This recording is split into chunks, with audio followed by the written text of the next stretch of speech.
things I've always done, like when I even learned NLP, one of the first real dynamic set of tools I learned psychologically, I would go to these classes with these psychologists and psychiatrists, and we'd have an all-day session, which their idea of all day was 4 hours. You know, it'd be like we'd start at 10, and at noon we're taking lunch. I'm like, where the hell are we going? You know, we're going to lunch for an hour and a half, and then we come back at 1:30, and sure enough, by 3:30 or 4, it was the end of the program. And I was like, Jesus, you know, you didn't even do a quarter of a day. So I took the rest of the time, and I extracted everything I could from what I'd learned.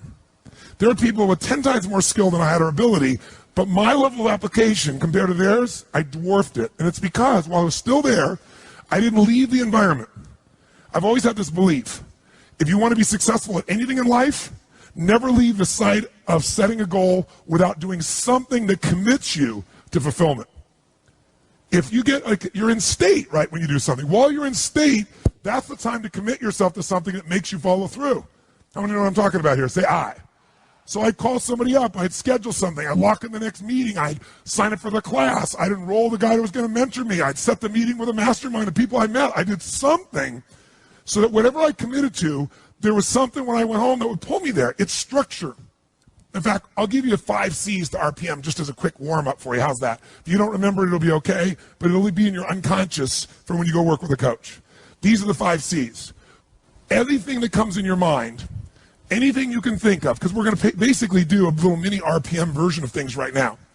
Anything comes to my mind. I'm here, and while you're here doing something, you're driving in your car, and you think of an idea for your business or one of your businesses.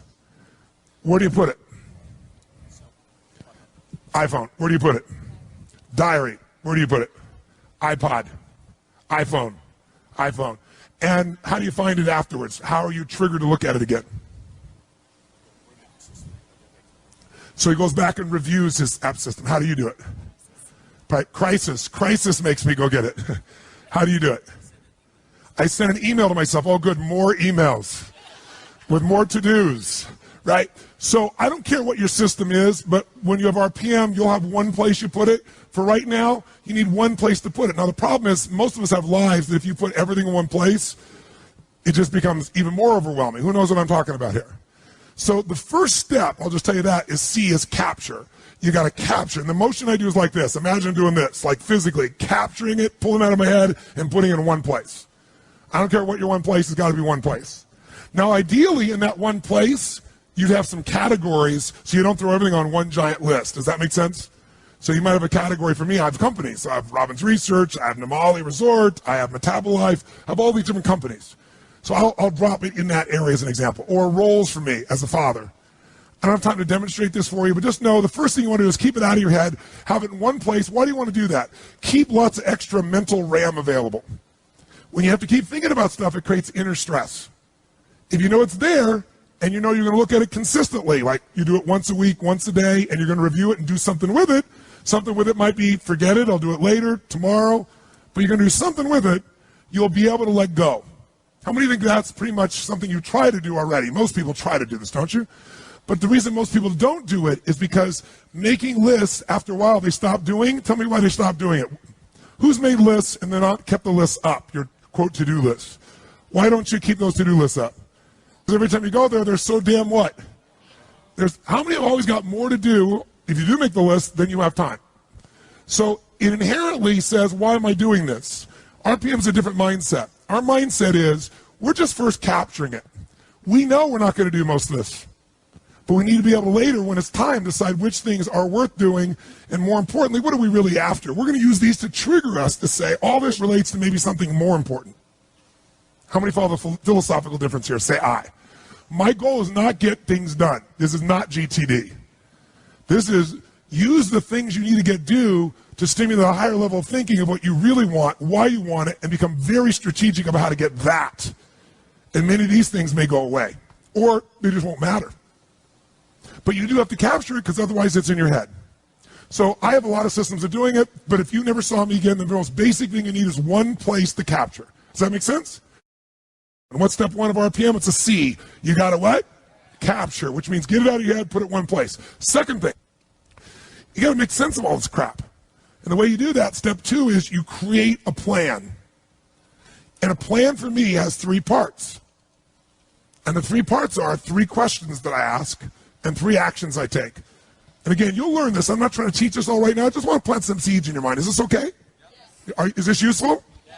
So when you're going home, you got all this captured stuff you just did here, right? Now you got to start to create a plan. You got to look at all this stuff and say, okay, there's more here than I can do.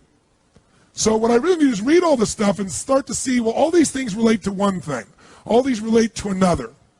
If I'm a mom and I made my list, and on the list I have things like I got to pick up the laundry, I got to drive the kids to school, I've got to do this thing for the PTA, I got to clean the house, I got to run my business that I run out of the house, I got to do the accounting, I want to have to spend some time with my husband at the end of the day.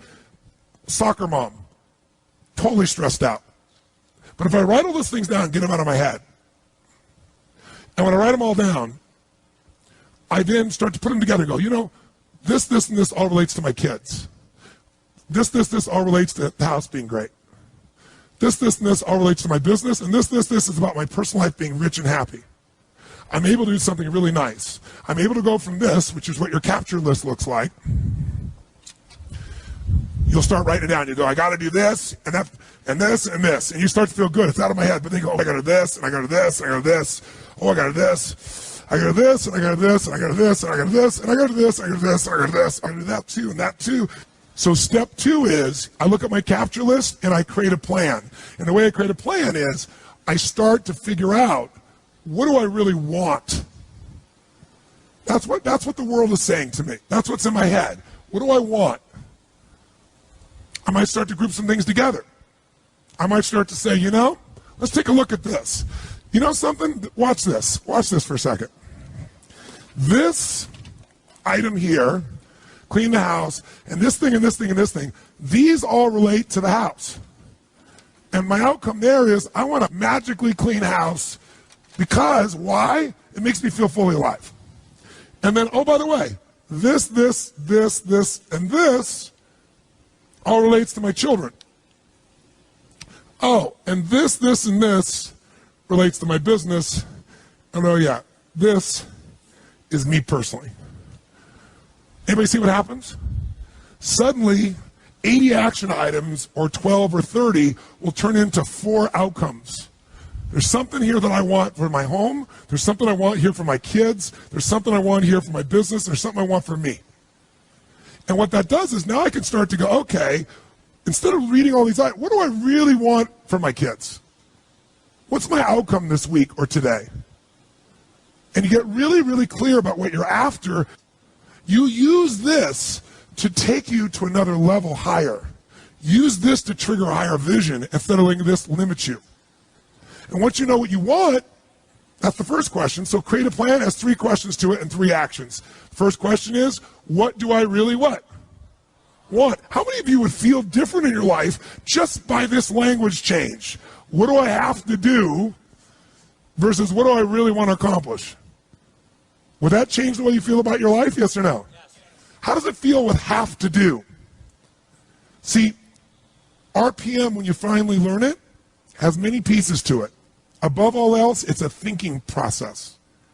And better thinking creates better results. It's that simple.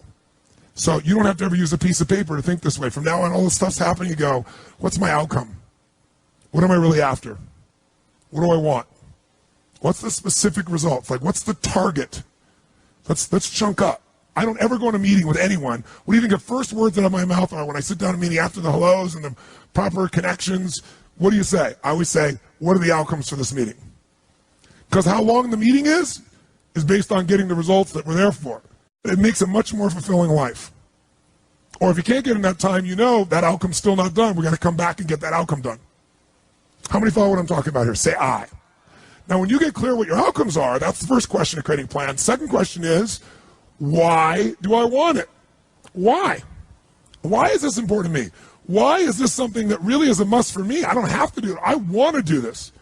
Why is this transformative? What's exciting about this to me? And almost all of you have certain key words that are triggers for you. And language shapes your emotion. You want to have a nutritious meal or a delicious meal. You might say, I need a nutritious meal. But what if I said, this is a delicious, nutritious meal? You're more in. If I said to you, I want to introduce you to this person, they're really nice, versus they're delicious. Who knows what I'm talking about here? So when you learn RPM, you're going to learn that RPM is a system of thinking, that RPM is the power of language, because you can change a few words in your outcome. It'll totally change where you end up and what you're going after in your life. RPM is a visual chunking system, a way to take all that stuff you saw and group 82 things down to 4. And guess what will happen to your stress level? Through the floor. Guess what happens to your concentration ability? Through the roof. What are you going to focus on? That's another one. RPM is a focusing tool. It makes you focus on what's most important, because most people major in minor things. Am I making sense? So you got to know, why are we doing this? And I always look at 2 levels of why. Why for me? Why for the team? What's the big why? If I'm involving other people, if it's just me, then it's me. But I usually have the big why. So I said 3. Step 1 is capture. Step 2 is create the plan. There were 3 questions. What are they? Number 1 is, what do I really? Or another word for that is, what is my? Or another word for that is, what is the result? And I eventually try to get it to a result because I want to make it measurable, if at all possible. If I can't get it measurable in a short time, I want major progress on as my outcome, right? Or complete something, or whatever it is. My purpose are some key words. Write this down. Purpose, I should say, activity without purpose is the drain to your life. Activity without purpose is the drain to your life. It's the drain to your wealth. It's the drain to your lifestyle. 3 questions. What's my outcome? What's my purpose? What's my why? Third one, what's my massive action plan? Or another, say, what do I need to what? Now you ask that question, it makes some sense. Because what to do depends on what your outcome is. Otherwise, what you're going to do is going to be based on stress, concern, fear, people interrupting you, reacting, demands. And so your life is nothing but a reaction tool. Of all the tools I have, this may be the most valuable one, ironically. Because this is the one how it all gets executed. And I don't teach it very often.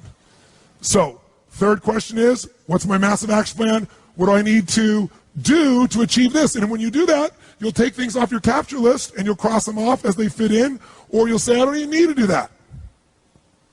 So, to create a plan, there's 3 questions, and then there's 3 actions. This gets a little more technical, but I think you can pick it up real easy. You take those action items and you put them in order of importance. Does that make sense? But the way I do that more quickly is I go put a star next to the ones that are the 20% that's going to give me 80% of the result. Because I know I'm not going to do all these action items. I know even if I intend to, I'm going to get interrupted 20 million times. So I want to know, what's the 20% of this list? I've got an outcome. I got a purpose. And I have this little block. The center of the target is the outcome. I see the purpose with all the juicy words. Why I'm doing this? Now I got this list of 7, 8, 9, 10, 12 things, action items. They're all related to kids, that kid outcome. I'm not going to do all those today. Which are the 20% that make the biggest difference? I star those. And guess what else I do? I figure out what's the 20%, what I call it, what are the must items. My musts are the 20% that are going to make 80% of the difference. That way, every day I can still succeed. That's why I still do my lists and most people don't. Because I don't do lists. I come up with outcomes and purposes, and I got lists within them, and they're highly prioritized with what matters. And later on, if I want to come back and do more, great. So, 3 questions, 3 actions. The actions are, star the things that are musts. 2, establish the real time. The real time is I go minimum to maximum. On each of those items, I go, how long is this really going to take? Why is that important? Because most of you overwhelm yourself and say, this will be, I just had a meeting with my team the other day, and I said, how long is this going to take? And somebody said, that'll probably take us 10 weeks. I said, okay, let's sit down and do it. Let's sit down and lay out where that 10 weeks is going to come from. And we're all done. It was about 7 hours worth of work. Because we all overestimate when it's in our what? In our head. You sit down and look at each item, and you look at the 20%, and you mark, okay, 20 to 25 minutes, 30 to 40 minutes. And by the way, at the end of the day, what do I look at? What are my start items? What's the minimum time necessary to get that result? That's what I go do. Same thing with my week. So, 3 questions. I create a visual block where this separates from everything else. Below it, I'll split a space and I'll create another block. When you learn RPM, you'll see that visually. I don't think I want to throw up for you right now. But basically, in the center of my page, I see the target of what I'm after. I write my result. To the right, I write my juice. purpose. To the left, I put my action list. Put it in order of importance, boom. Asterisk, boom. Minimum must time, I'm ready to rock and roll. Here's the third one, leverage. Leverage is critical. You know how I get so much done? Because I don't just get it done. I know the outcome, I know the purpose, and I look for leverage. Leverage is different than delegation. What's the problem with delegation? Delegation is you have all that needs to be done, so you give it to someone else, and you tell them what needs to be done, and when they don't do it, you're pissed off. Leverage says, I can move the biggest boulder in the world with a little bit of effort if I get something I can do it with, but I'm still part of it. So leverage is, if I'm going to leverage something here with Tom, I'm going to make sure Tom understands the what? The outcome. I want to make sure Tom understands the purpose, the why, and the action. But I might say to Tom, if you can get this done without this action or better action, go for it, baby. And I want to talk to you on this date, and we got to promise him we're going to check in before it's needed. So there's no surprises. And if you're having problems, Tom, come back to me because we're partners on this. That I call leverage, different than delegation. Who sees the difference here? Say I. So 3 questions. What creates the plan? 3 questions with a block, 3 actions. Where's my must? What's my minimum must times? Where's my leverage? And you know what I do when I have no time? There is time. I just got to leverage it. Now I'm saying, you say, I have no one to leverage it to. You know, Shane over here, right? I got all the stuff he wants to do. He can't leverage it. But Shane's answer was, hire somebody. Then he thinks about what it's going to take and goes, $125,000. I can't do that now. He's getting caught up in one way to get the outcome. Leverage. He goes through his list and goes, what if I got someone to do 20% of this stuff? I could spend 20 grand to get that much freedom. I could pay for it times 10. And if I'm really productive, my productivity should enhance the world, not only my clients and customers, but it should provide jobs for other people. And if there's anything you hate to do, it's because you're either ineffective at it or you don't think it's very important, but it is urgent. So you need to hire somebody for those things. And ideally, somebody who loves that job. You're never going to grow when your time is eaten up for activities that aren't that important. Activity without high levels of purpose is the drain of your fortune. Do it now. If you can't get it all now, do a part of it now. Leverage is power.